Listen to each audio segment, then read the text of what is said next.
An aeroplane crash. Tragedies, whether they are railways collisions, ship accidents, or aeroplane crashes, cause heavy loss of life. One day, I was passing through a village when all of a sudden I saw a bright light in the sky.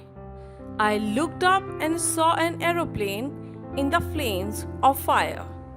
Soon the aeroplane fell with a loud explosion, and hearing the noise, villagers came running towards the site, where we found debris of aeroplane scattered all over. Passengers were thrown out of the plane and were crying in pain while some lay dead. It was a horrible sight. Within no time, the police and the doctors arrived at the site.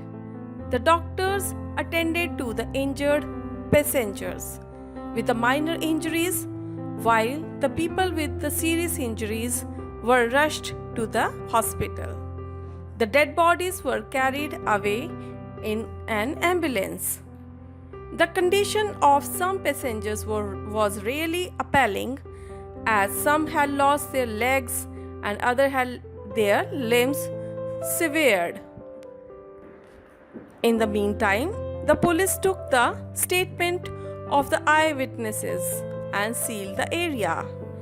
Everyone was shocked by the news of crash, as the Air India plane was considered safe for flying.